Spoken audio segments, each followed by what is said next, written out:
Hi everyone, my name is Razvan Kretu. I'm the head of IT at CMS. I'm going to get the slides up there in a second.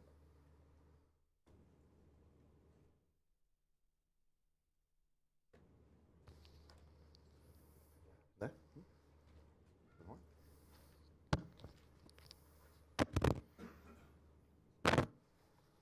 This one. There we go. Okay, so we approached Microsoft about 4 years ago, almost, about deploying Microsoft Identity Manager in our environment. And Microsoft recommended Identity Experts as one of their partners that can help us with going through that journey. So a little bit about us. We are the sixth largest firm in the world, the sixth largest law firm in the world.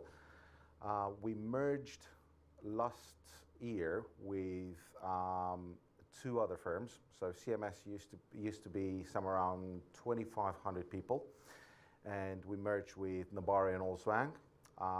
They were roughly about 1,500 people in total, and a new entity of about 3,600 people was born. Now, as you probably noticed, there's a slight difference in those numbers in there, but you know how it is. In every single merger, there are people who don't want to come into the organization, and there are people that just get redundancy just because, well, the roles match up in all three organizations.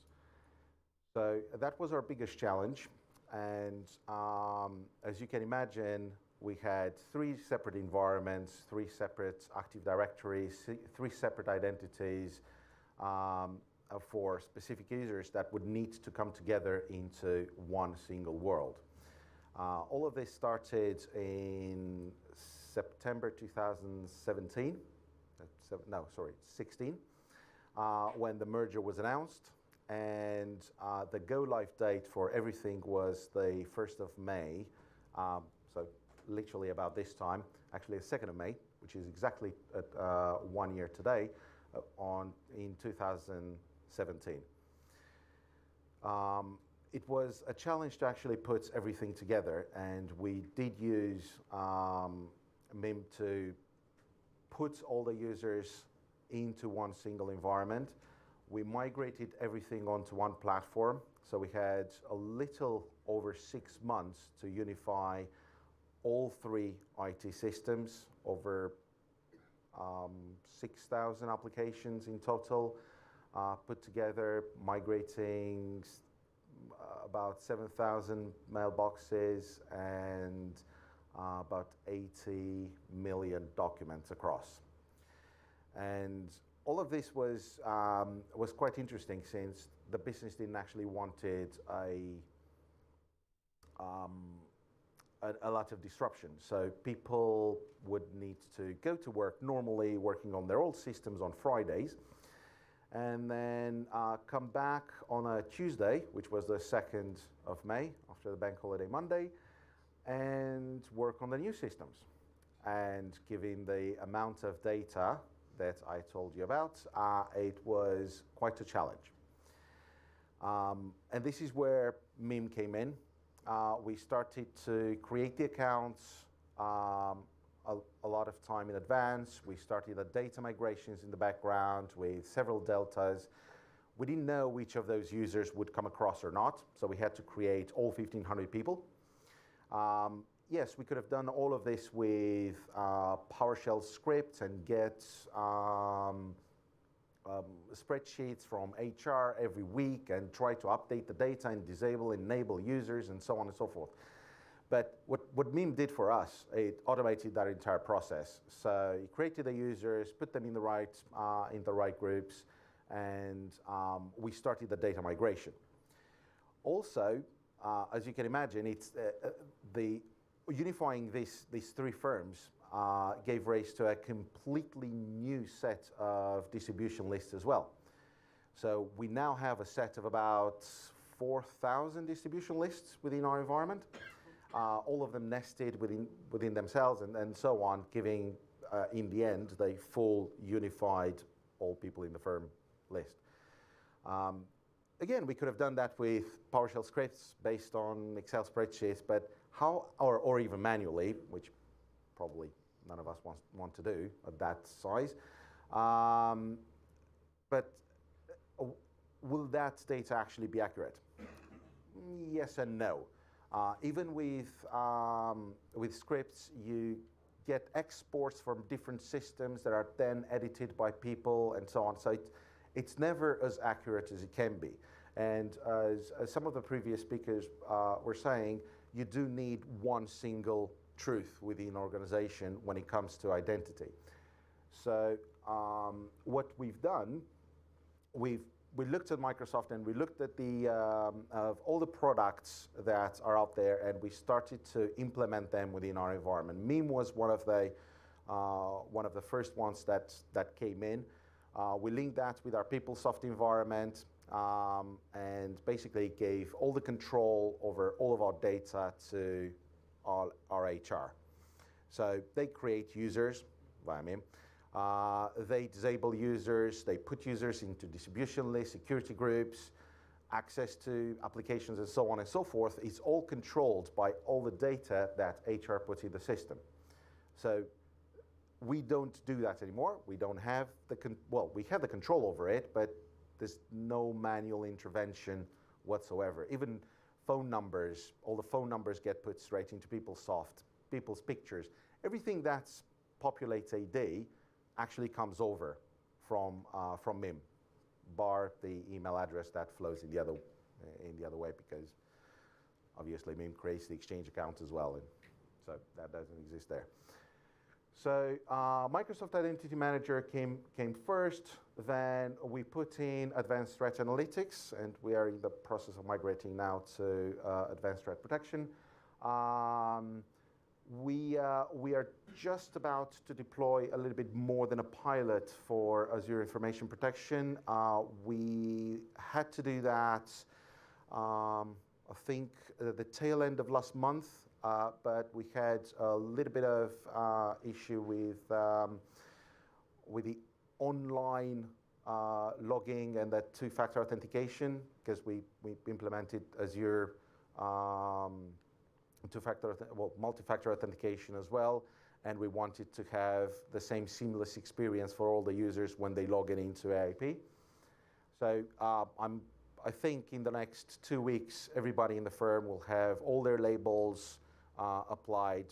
As a law firm, it's a lot easier just because people are quite strict when it comes to data and policies around data and data classification. So we kind of had all those policies ready to go. We just didn't have the technology. And now we're putting that into practice. We deployed Cloud App Security. We have Azure Active Directory for quite some time. And now the two-factor authentication goes through ADFS as well. So all the applications that are using our ADFS single sign-on are using the two-factor authentication as well. So we use the entire Microsoft Mobility Suite, and Identity Experts helped us with the ones in red. So as I said, we started with MIM, but then we went to from Identity Access, Information Protection, and Threat Protection. We do have Intune deployed as well within the environment. We deployed that ourselves. And quite a lot of other Microsoft security, cloud security applications as well, so that Defender, Security Center, and so on and so forth. Any questions?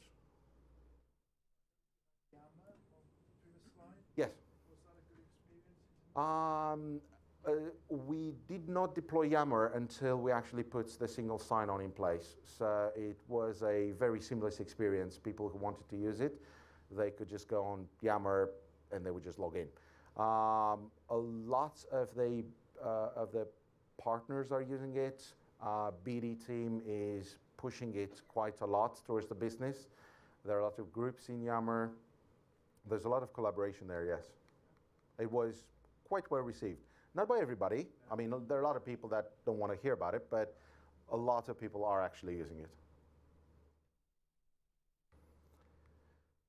Okay, do you guys want to take over and go through all the process that we've been through? Yeah, absolutely. If you have any more questions, you're going to see me around later on. Hi everyone, can you hear me okay? At the back. I'm Danny Grogan, one of the directors and identity consultants at Identity Experts. And I just wanted to touch on a little bit about the MIM environment that we've put in. So we've been hearing some great stuff about what Azure is offering us, offering organisations at the moment. Before organisations can embrace all these services and technologies in Azure, we need to get our identities up there. The most common method at the moment is a utility called Azure Active Directory Connect, which helps us ship our on-premise Active Directory data up into the cloud. What we don't want Azure Active Directory Connect to do is get a load of redundant legacy data, 20 years old, from our on-premise Active Directory and shunt it up. So what we want to do is some housekeeping. It's important for your on-premise applications as well as your Azure applications. So CMS, like other organizations, went with Microsoft Identity Manager. The synchronization tool sort of sits in the middle, acts as a central hub between disparate systems and synchronizes data between them. It relies on some authoritative data source, so we can be in charge of our JML. We can find out from human resources who's coming in and provision them, who's changing, who's moving, and who's leaving, so we can get rid of the accounts in Active Directory and onwards and upwards.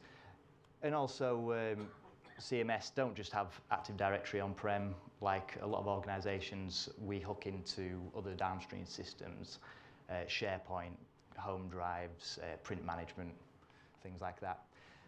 So once we've got our on-prem house in order, we can then shift that data through Azure Active Directory Connect into Azure Active Directory, and then we can start embracing the services and technologies in Azure. So it's a fairly standard approach so far, so I just wanted to highlight a couple of things that we did slightly different for CMS. The first one is PeopleSoft, so their HR system, very complex system, but like any industry standard tool, it has APIs that we could have hooked into. Microsoft Identity Manager packages with a web services connector or an extensible connector, so we could have defined, told MIM how to connect to PeopleSoft, import the data or export it. They're fairly complex, so support for CMS could have been quite difficult, whereas SQL, they have DBAs, they're experts in that field. So what we decided to do was, instead of develop a bespoke connector to get to PeopleSoft, we generated a SQL view. It also gave us a chance to actually study the data before we started pulling in any old rubbish. We could have a look at the underlying tables, find out what was actually useful, and pull in just that useful data. So just a bit more of a flexible approach. Data cleansing. A lot of people use Microsoft Identity Manager to sit in the middle of disparate systems and synchronize the data around, push and lift from somewhere and push it somewhere else.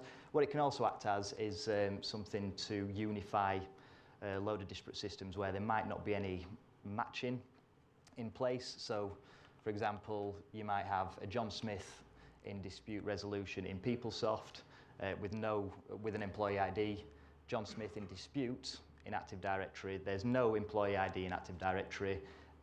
We've got an exact match on first name and surname, but there might be other John Smiths, so we might have to have a look at the department. The departments aren't exactly matched, so we might have to do some fuzzy matching and compare, do some string algorithm matching. But eventually, we can link these two accounts and we can breadcrumb employee IDs out to the other systems, so we're never in the same place again. We've got a unique identifier in those systems. What it also allowed us to do, we could pull in the attributes from these different systems and find out where the discrepancies were. So, for example, anyone whose department wasn't matching, we could have a look at those. Do we need to go back to HR and tell them to update the fields, or are we happy to push that data and rewrite it in Active Directory?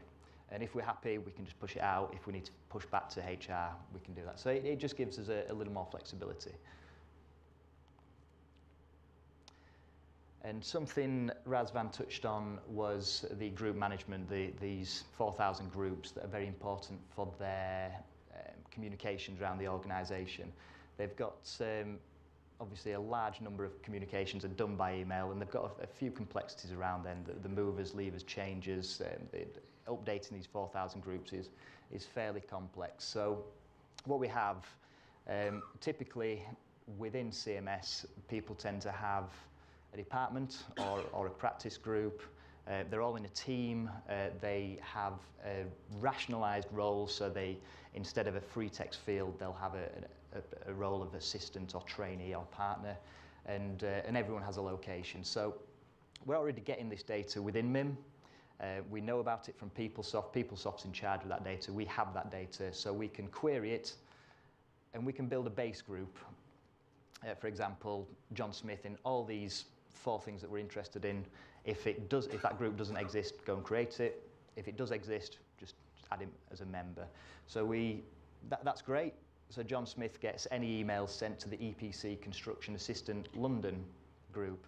But what we wanted to go is we wanted to go a step further and make sure that actually we can nest these base groups where users reside.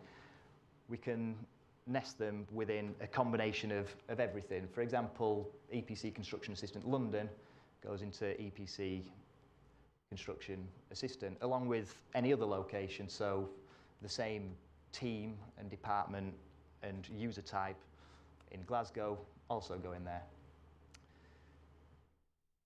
The EPC Construction Assistant is then nested one step further into EPC Construction, along with any other EPC construction user type, for example, partners. And this goes all the way up the tree until eventually we hit the top of the tree, the all staff. So all of a sudden, John Smith, anyone emailing assistants or construction or EPC construction assistant, is getting these emails regardless of this. So using MIM packages with some great group functionality, this is a little step further where we've actually gone into the back end and queried some of the SQL logic and generated these groups, so they're permanently getting updated. And it's just another thing that we did a little more bespoke for CMS. Before I pass you to Matt to discuss some of the EMS components, are there any questions around MIM? And if nothing, burning questions now, we can do them over a pint or a bottle of beer or a burger during lunch. No? Cool. I'll hand you over to my colleague Matt. Oh, not very much. Can you all hear me all right? Fabulous. Right, okay, so CMS have got, or had, EMS E3, and they've recently gone for EMS E5. So part of what we've been doing is we've been working with them, we've been trying to light up as much of the products that they can have as part of that license, make the best use of it. So we started off with Advanced Threat Analytics, and I'll give a quick overview of what that is if people are not familiar with it. The aim of the product is to sit on your domain and watch what's going on, basically. It will sit there, it will monitor domain controller traffic, and it will create a picture of what is normal for your environment, what user behavior is expected, so that it can pick up on potential nefarious activity. Excellent. So it's using behavioral analysis on your network, and it's tying this in with a lot of Microsoft algorithms and things that are continually evolving as threats are detected. So as stuff emerges, Doesn't necessarily have to emerge on your network for you to receive the benefit of it. If it happens anywhere around the world, something gets picked up on, the algorithms that are behind this will constantly evolve and update you so that you can then better protect your network. The aim for this is for it to be completely quiet and for there to be no alerts for you at all. Nothing to see is good because it means that there's nothing catastrophic about to happen on your network. The way it works, step one, get it installed. For advanced threat analytics, there is a server that sits on your network that acts as the center, which is the brain that does all the grunt work and connects with Azure and stuff like that. And then for your domain controllers, we can either use port mirroring if they're under a heavy load, or there is an agent, a lightweight gateway agent, that will just sit on your DCs and get all that traffic and forward it over to the controller for analysis. Once that is done, oh, I should mention as well, actually, the SIEM information, the ATA can transmit information both from and to SIEM things. So if we've got event log forwarding from other areas, this can all be funneled into ATA to build a bigger picture of what's going on. Once it's installed, it starts its learning phase, and it will sit there and it will chug away and it will watch what's going on and judge people for what they are or are not doing. It will scan through your AD and pick out your groups, who's got privileged roles, what devices are doing things with Kerberos tickets, who's moving sideways where, this kind of stuff. And this is mostly to try and avoid false positives. Like I say, no news is good news. So if your alert console is flooded with a load of false positives, people are going to not pay attention to it, and it's going to fall by the wayside, and you're going to miss the important stuff. So as it learns what's going on, it knows what it thinks is just normal stuff that's happening on the network, even if it is privileged stuff. And you can also go in and say, actually, yes, these are false positives, we don't want them, and it will stop flagging up things like that for you. Because of the back-end stuff and because of the behavioral analysis, there's no complicated policies. You don't have to run through thousands of settings saying, yes, we want to watch for this, no, we don't want that. Out the box, it will just sit there, and against a huge database of attacks, it'll warn you. After it's learnt, we move into the detection phase, and this is where, well, it will tell you. The UI is nice and clean. You get a timeline. You can search for users, devices, and you can drill through. And so for examples, if you've got a user, bog standard user, Joe Blogs, just normally uses his emails and stuff like that. If this account suddenly becomes a domain admin or suddenly has access to tons of different groups that would never normally be there, then that user might be flagged up as a risky account. And then some investigation could be done to see whether or not he's doing scary things. It would also pick up things like pass the hash attacks, Kerberos delegations, that kind of thing. Anything that's it thinks is weird or unusual will pop up. You can get email alerts, that kind of thing. And you can also push this out so you can get reports through Power BI, that kind of thing, so that you can have a nice big, nothing's going on, we're all safe report whenever you need to. As Razvan mentioned, with the E5 license, that has now lit up the possibility of the Azure Advanced Threat Protection, which has recently become GA. And the plan is now to migrate over to that, which eliminates the need for the on-prem ATA center, and it pushes all of that brain power and grunt work as a service in Azure. So all you then need to deploy is the agents on your domain controllers, and that shoves all the data up to Azure, so you don't have to worry about any of your on-prem infrastructure being a failover point for this.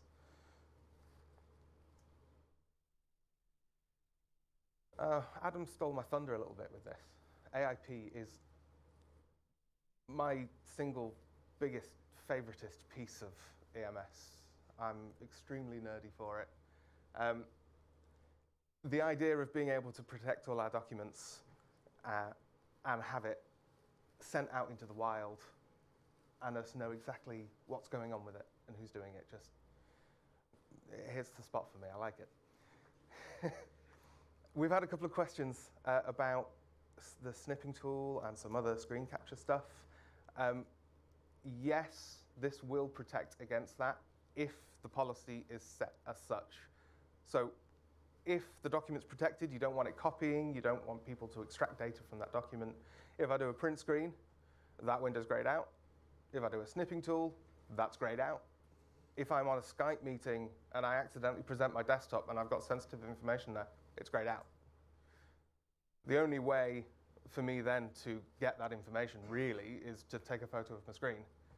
And if then my documents, which are that sensitive, are watermarked, and it's got splashed across it, this document has been leaked by Matt, then I'm probably less likely to leak it because there's a direct trail back to me and I'll get in trouble.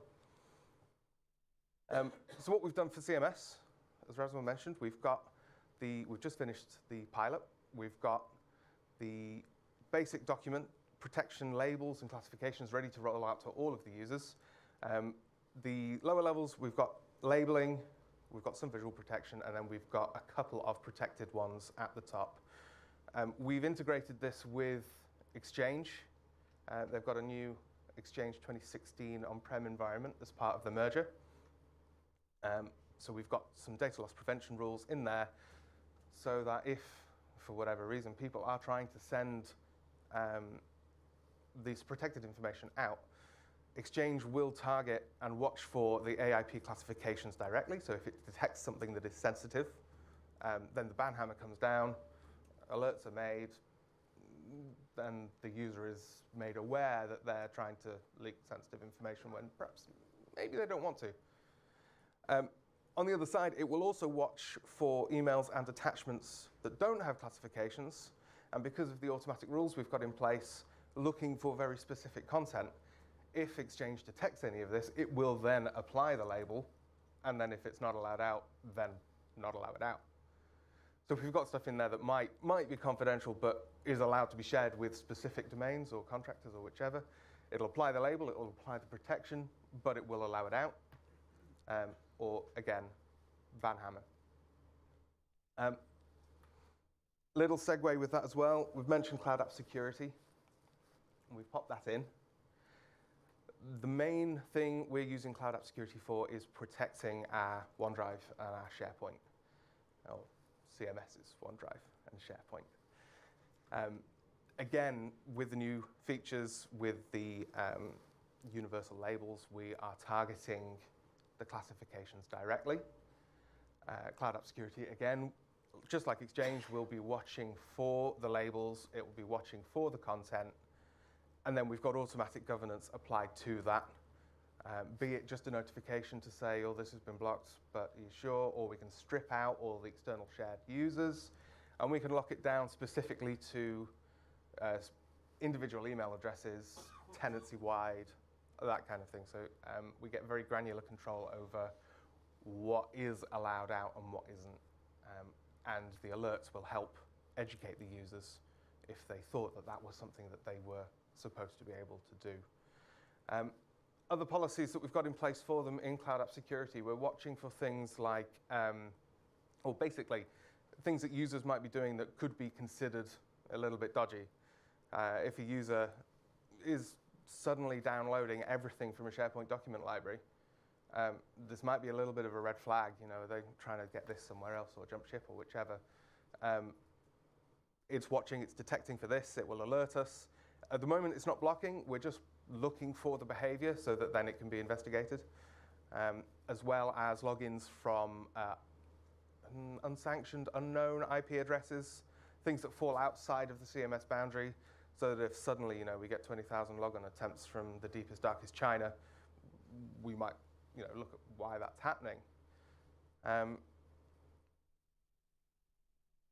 One of the other things, actually, just nipping back to AIP, because the protection and the labels follow the document, it's all stored within the document, it's actually integrating with their existing documents storage platform. So the documents themselves are being protected, they're being classified, and then they're going into this document library. File store, is it? File site. So the user experience is exactly the same. You know, they came in on day one without it, and they were working, they were using files, they were interacting with it. They come in the next day, AIP's in place, no difference to them. They see a little toolbar, but what's that to them? They can still open and save their documents. It works perfectly for them. One of the things that we're trying to do is make it seamless, make it easy, make the user education as simple as possible, because the simpler it is, the more chance there is that people are going to use it, and we're not going to have a ton of help desk calls, because suddenly now people can't do what they need to. So that's basically what we've been doing. Are there any questions for me? Shoot.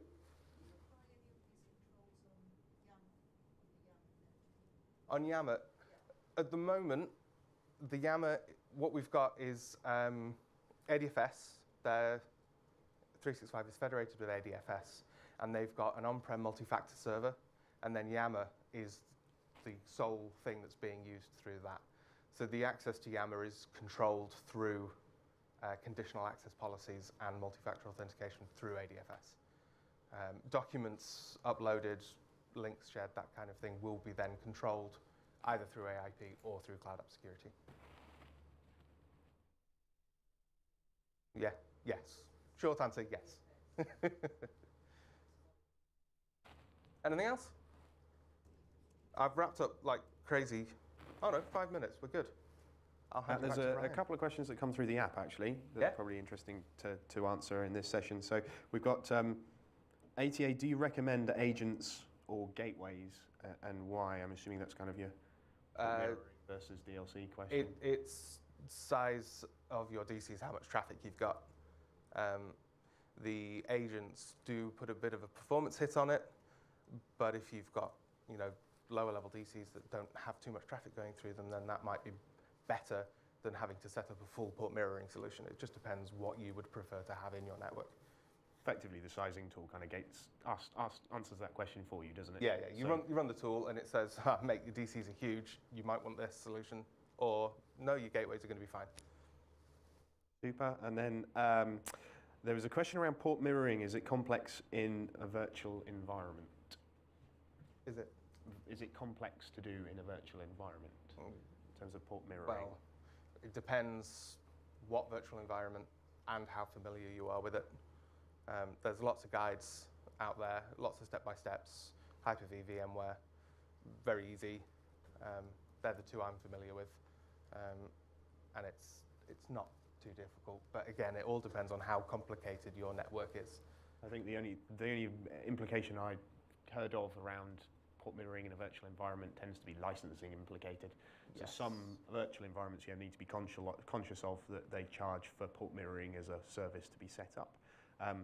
One of the major reasons that Microsoft came up with the DLC option, so there's a lightweight gateway for your DCs that you can implement then directly onto it. So port mirroring doesn't need to be set up. So conscious that therefore if you're utilizing a virtual environment for your DCs, you'll want to do that sizing tool first and understand whether there's any implication in terms of cost on your licensing, or potentially worth separating out some traffic into some additional DCs to make it so that the DLC will work. Yes, what he said.